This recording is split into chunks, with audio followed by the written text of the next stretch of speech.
Cela fait déjà un mois que Laz, ancienne commune française, est devenue un pays à part entière. Ainsi, les habitants et leur président, monsieur le maire, ont sauté dans l'inconnu, se disant prêts à gérer ce village comme un pays. Mais les temps sont durs, la croissance est au plus bas et les baisses d'impôts que le maire avait promis ont certes été promulguées, mais ont par la même occasion grandement handicapé l'économie pourtant florissante de Laz. Ainsi, une crise financière se présage et pourrait arriver en moins d'une semaine si une solution n'est pas trouvée.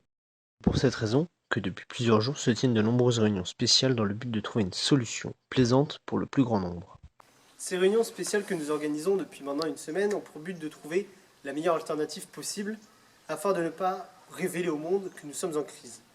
Car révéler ceci nous ferait de nous la risée de la planète et ce serait remettre en cause le fondement même du Lasksit. C'est une des plus belles choses que nous avons fait dans ce village et je ne voudrais pas me permettre de voir cela gâché. Messieurs, j'ai fait de nombreuses recherches dans les archives afin de trouver une solution raisonnable pour cette crise et ma réponse est oui. J'ai trouvé une solution, elle est peut-être risquée mais elle reste notre meilleure option face à cette crise qui touche l'Az en ce moment. Eh bien, vas-y, tu as toute notre attention. Le château de Trévarès, il est en ce moment en France certes et plus particulièrement dans la commune de Saint-Goazec, mais historiquement parlant, il est lazien. Nous pourrions faire valoir notre droit sur ce château et ainsi l'intégrer au patrimoine national. Les rentrées d'argent dues au tourisme permettraient de relancer notre économie grâce à l'augmentation des frais de douane. Je n'ai pas encore fait les calculs, mais cela pourrait se compter en millions voire milliards d'euros. Ce serait le véritable jackpot. L'idée de Ferdinand est juste excellente. Elle est très prometteuse, nous en avons parlé avec lui depuis qu'il me l'a annoncé, tout est bon. De ce fait, j'ai décidé de prendre rendez-vous avec le maire de Saint-Goazec, monsieur le maire, afin de le convaincre de signer l'accord. Si nous arrivions à garder ce château, le reprendre, eh bien nous pourrions nous élever au même rang que certaines puissances émergentes, telles que les BRICS par exemple. Je pense que cette idée de racheter le château de Trévarès et le domaine qui va avec est une excellente idée. Je pourrais même envisager de mettre la main à la poche pour ratifier l'accord. Et je pense aussi que c'est tout autant important de créer une culture propre à l'As que toute la monnaie qui va découler de cette affaire. Vous savez, je ne peux que me réjouir d'un possible accord. J'habite à Laz, je viens de Laz, et puis ce serait une très bonne nouvelle pour le château. Le tourisme serait doublé par 2, c'est conséquent. Puis les travaux seraient entièrement réalisés par des artisans du pays et financés par des artisans du pays. Je peux vous assurer que je suis de tout cœur avec cette démarche. Vous savez, à la base, ce château il devait appartenir. La famille en était propriétaire jusqu'à mes grands-parents et il leur a été volé durant la guerre. Et aujourd'hui, nous allons profiter de ce coup d'état de Laz, de ce véritable tournant, pour réussir à venger l'honneur qu'a subi ma famille durant de nombreuses années. Pas pu assister à la réunion entre le maire de Laz et celui de Saint-Goazec, nous avons décidé de les attendre à la sortie afin de recueillir des témoignages à chaud. Eh bien, à vrai dire, je pense que ce sera beaucoup plus dur que prévu. Le maire a pour l'instant demandé à revoir cela, donc c'est un refus. Je pense que ce n'est qu'une question d'argent et de ce fait, nous allons en discuter une nouvelle fois avec Ferdinand, le caporal, Edmond, pour essayer de trouver une meilleure solution à cette question. Une chose est sûre, c'est que les Laziens sont bien trop audacieux. Peut-être même un peu trop. Jamais je ne lèguerai ce château à cette bande de ploucs qui ne jurent que par l'alcool et le saucisson, ainsi que les femmes. Ce château est français et restera en France. Jamais, et je dis bien jamais, je ne le céderai pas même sous la force. Je reviens aujourd'hui avec de mauvaises nouvelles de la part de monsieur le maire de Saint-Goazec, comme vous le savez tous. Il a donc refusé de coopérer sous le principe que ce château était saint-goazécois et surtout français, et de ce fait il était inimaginable de le revendre à un autre pays, le nôtre. C'est ainsi que nous sommes tous très déçus, car ce château nous revient légitimement. De plus, c'est une nécessité qu'il revienne dans notre pays. Et c'est triste de voir que tout un village est uni pour une cause qui, aujourd'hui, est en mauvaise passe. Il est indispensable que ce château reste lazien, quoi qu'il en coûte et qu'importe le temps que ça prendra. Ce château est et restera lazien.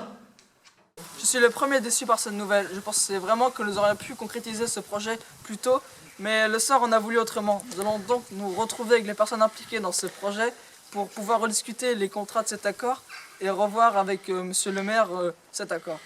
Mais il faut vraiment faire vite car ce week-end j'ai une garden party. Vous savez, je pensais vraiment que cet accord serait signé. J'en suis le premier attristé. J'espère vraiment que les maires vont tout faire pour qu'il soit signé dans les plus brefs délais à partir de maintenant. Déçu, je pensais que le maire de Saint-Gouaz il serait plus sympa, mais c'est pire qu'un Marseillais face au PSG. Et puis il y a eu la réunion, il a pris le melon et j'ai peur qu'on soit obligé de laisser le béton au château là. Après c'est sûr que niveau investissement j'aurais préféré Zatan ou Zizou, mais quoi bon, leur château c'est cool, franchement. Le refus de l'accord par le maire de Sangoazec a laissé la majorité des Laziens dans le désarroi. Ceci, couplé à la peur de la crise à venir, ont conduit certains Laziens à tenir un discours plus violent envers Saint-Goazec, éternel rival de Laz. C'est dans ce contexte d'urgence et de rivalité que le gouvernement a commencé à tenir des réunions d'état-major. Notre reporter a aussi entré dans une de ces réunions grâce à un contact dont nous cacherons l'identité et a pu filmer pour caméra cachée. Donc, comme je vous disais, il suffit d'envoyer une unité par la route, une distraction par la forêt, qui bloquerait d'éventuels renforts. Et tu penses que ça suffirait tout ça? Parce que les premiers qui arriveront, ce seront les gendarmes, et les renforts ensuite iront très vite. Il faudra tenir des positions autour du château. Ils n'iront jamais tirer sur le château. Donc tant qu'on est dedans, il n'y a aucun risque. Le seul réel problème serait qu'ils rentrent dans l'Az. Pour ça, on va construire des tranchées tout le long de la frontière. Tous les habitants dans les caves, afin qu'ils laissent la police repousser les ennemis sans qu'il y ait de bavure. Tout est une question de tenir les positions. Tant qu'on tient les positions, on a l'avantage sur eux. De plus, monsieur du château est d'accord avec nous, il nous laissera entrer sans problème. Donc, je pense que tout est bon. Vous avez mon accord pour cette opération. Je compte sur vous. C'est parfait, merci. Depuis quelques jours, nous tenons des réunions avec les différents acteurs de l'accord. Nous tentons de trouver une façon, une solution pour convaincre monsieur le maire de signer l'accord. Et que pensez-vous d'une invasion militaire? Serait-ce envisageable? Je pense qu'une solution pareille serait peut-être envisageable en dernier recours, mais pour l'instant, je pense que nous avons des solutions plus pacifiques à envisager, je pense. Très bien. Et pourtant, malgré les propos du maire, le 5 avril 2017, une centaine d'hommes ayant répondu positivement à la mobilisation générale attendent. Tapis dans l'ombre d'une forêt, notre reporter a pu les rejoindre. Il n'était certes pas attendu, mais fut forcé de coopérer sous peine d'être emprisonné. C'est grâce à lui que nous avons pu obtenir ces images inédites. Pour empêcher l'arrivée de renforts, et simultanément, nous rentrerons dans le château et on prendra le contrôle. Cette opération a pour but de forcer monsieur le maire à nous céder le château. Henri sera au QG au plus profond de la forêt et nous rejoindra une fois la zone sûre. Chef, on va tuer quelqu'un! Arrêtez. Qu'est-ce que c'est une mascarade encore? Moi je chassais dans le coin. Oh putain, si j'aurais su, j'aurais pas venu. Moi je devrais chasser tranquillement la galinette dans le bois. Et là y a quoi? Y a les gars, ils me viennent, ils me prennent mon fusil et ils me disent viens on va assiéger le château. Bon ça a pas l'air bien drôle tout ça, mais bon, ils m'ont dit qu'il y avait un apéro donc je vais peut-être participer, mais en fin de compte. Quand j'ai su pour la mobilisation générale, j'ai pas hésité, j'ai signé direct. Je suis lazien et puis jusqu'au bout, jusqu'au bout. Aujourd'hui, c'est quand même un sacré coup ce qu'on fait là. On va montrer que les laziens, ils sont quand même vachement déterminés et qu'ils sont aussi très très forts. Là aujourd'hui, ça va être l'apogée, ça va être le sommet de ce qu'on a fait auparavant. Les renforts! Peu après avoir recueilli ce témoignage, l'offensive débuta. Malgré les conseils du caporal, notre reporter a décidé de rester juste derrière les soldats afin de pouvoir nous ramener des images de la bataille et de son déroulement. Nous pouvons ainsi comprendre et voir la violence de cette bataille et ce en quoi les Laziens engagés ont dû faire face.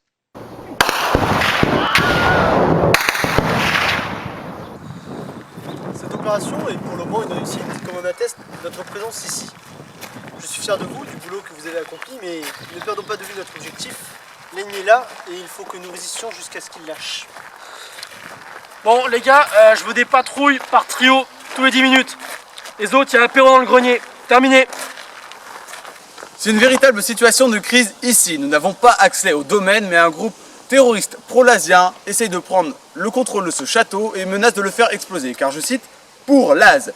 La situation est très tendue et nous resterons donc sur place pendant tout le déroulement des opérations. C'était Richard Grosjean pour BMFVT.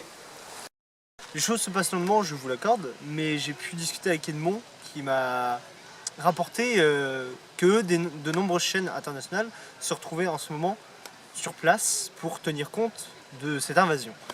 J'en suis ravi et je suis même plutôt impressionné, je ne pensais pas à quelque chose d'aussi démesuré pour un événement aussi mineur. J'ai aussi entendu dire que monsieur le maire de Sangoazec, comme vous le savez tous, était en route et je l'attends avec impatience pour pouvoir enfin signer cet accord pour lequel nous nous sommes tant battus. Bon les gars, je veux au moins 4 personnes prêtes à intervenir.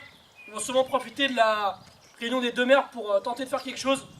Donc je veux des patrouilles par trio, tous les 10 minutes, patrouille. On relâchera la pression que quand ce sera fini. Allez les gars! Monsieur le maire, c'est avec grand plaisir que je vous reçois dans ce château aujourd'hui. Nul n'ignore la raison de votre visite. Et il faut dire qu'en rentrant dans ce château, vous êtes déjà un peu vendu.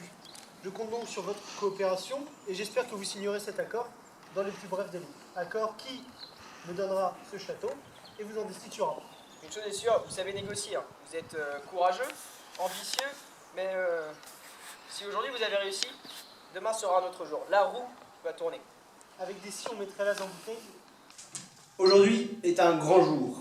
Comme vous le savez, la nouvelle s'est assez vite répandue. L'accord pour lequel nous nous sommes tant battus a été signé.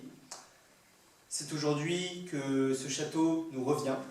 Et de ce fait, monsieur le maire de Sangoazec, comme vous le savez tous, va en France en ce moment même pour annoncer la nouvelle dans son village et au gouvernement français. C'est un jour de victoire que nous célébrerons dignement dans l'Az. Et comme le dira le caporal, je tiens à remercier personnellement tous les habitants. Je tenais à remercier profondément chaque personne. L'Asien, l'Asienne, tout le monde a contribué à rendre cette opération victorieuse. Remercions aussi nos frères qui ont défendu courageusement les positions de la ville de Laz. Et sans toutes ces personnes, la victoire n'aurait pas été possible. Vive Laz!